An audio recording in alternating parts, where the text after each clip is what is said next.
বাইরে প্রচণ্ড গরম পড়েছে আর এই গরমে ককটেল বানাবেন না তা কি হয়? হ্যাঁ বন্ধুরা, 2-3 মিনিটেই তৈরি করতে পারবেন ঠান্ডা ঠান্ডা রিফ্রেশিং এই ককটেল, যেটা কিনা বানিয়ে পরিবারের সবাইকে চমকে দিতে পারেন।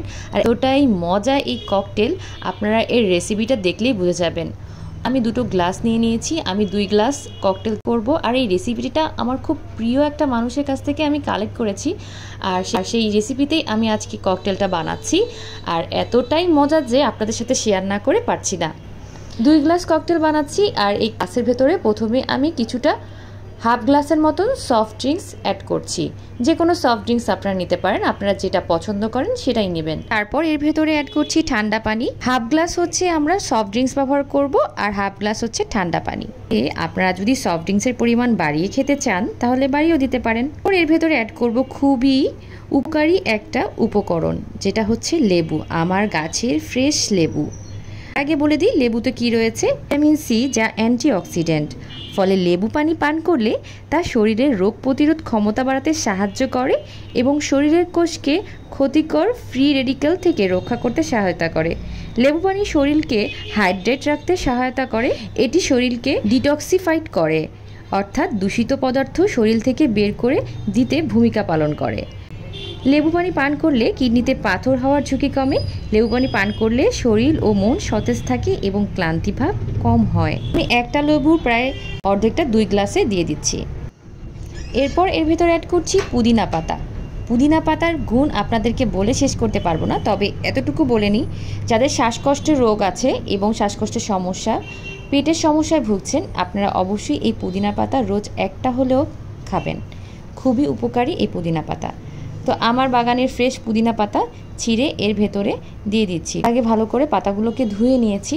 ধুয়ে তারপর এই গ্লাসের ভেতরে একটা গ্লাসে আমি 7-8টার মতন পাতা দিয়ে দিয়েছি। আপনারা যতটুকু ফ্লেভার পছন্দ করেন ততটুকুই এরকম পুদিনা পাতা দেবেন। তবে পুদিনা পাতাটার স্ট্রং ফ্লেভার পাওয়ার জন্য একটু চটকে দিলে বা একটু থেতো করে দিলে আরও ভালো হয়। তবে আমি থেতো করে দিচ্ছি না, এভাবে দিয়ে দিচ্ছি। প্রতি গ্লাসে আমি 1 টেবিল চামচ পরিমাণ চিনি অ্যাড করছি। আপনারা মিষ্টিটা আপনাদের পছন্দ মতন কম বেশি করে নিতে পারেন। যারা ওজন কমাতে চান তারা এর পরিবর্তে চাইলে মধু ব্যবহার করতে পারেন। ভেতরে অ্যাড করতে হবে বিট লবণ। বিট লবণটা ব্যবহার করার অবশ্যই চেষ্টা করবেন, কারণ বিট লবণটা ব্যবহার করার ফলে কিন্তু এই ককটেলটা খেতে খুব বেশি ভালো হয়। তবে বিট লবণ হাতের কাছে না থাকলে সেক্ষেত্রে নর্মাল লবণও ব্যবহার করতে পারবেন। 1/4 চা চামচ পরিমাণ বিট লবণ ব্যবহার করতে পারেন প্রতি গ্লাসে। বিট লবণটা ব্যবহার করলে যেরকম খেতে ভালো লাগে সেরকম একটা চার্মিংও ভাব আসে। ঠান্ডা ঠান্ডা এই ককটেলটা সম্পূর্ণভাবে চামচের সাহায্যে এভাবে করে মিশিয়ে নিতে হবে যতক্ষণ না চিনিটা সম্পূর্ণভাবে গলে যায়। চিনিটা যখন সম্পূর্ণভাবে গলে যাবে এবং লবণটাও খুব ভালোভাবে মিশে যাবে, ওই পর্যায়ে ঠান্ডা ঠান্ডা সার্ভ করতে পারেন এই দুর্দান্ত ককটেলটি। এই গরমে এরকম একটা ককটেল যদি আপনার বাসার মানুষগুলোকে সার্ভ করেন, তারা কিন্তু খেয়ে আপনার অনেক প্রশংসা করবে।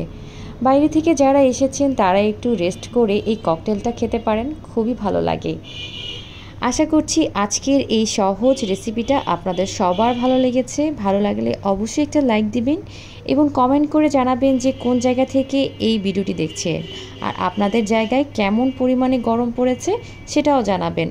আমাদের এখানে কিন্তু প্রায় 30-32 ডিগ্রি সেলসিয়াস তাপমাত্রা চলছে। আপনাদের কত ডিগ্রি সেলসিয়াস তাপমাত্রা চলছে সেটাও কমেন্ট করে জানাবেন। ঠান্ডা ঠান্ডা এখন সার্ভ করার পালা এই ককটেল। সামান্য কয়েকটি উপকরণ দিয়ে তৈরি করে ফেলতে পারবেন। বাইরে থেকে অস্বাস্থ্যকর পরিবেশের ঠান্ডা পানীয় না খেয়ে ঘরেই কিন্তু দুর্দান্ত এই ককটেলটি বানিয়ে আপনার পরিবারের মানুষকে সার্ভ করতে পারেন, যেটা কিনা খেয়ে আপনার পরিবারের মানুষরা আপনার অনেক প্রশংসা করবে।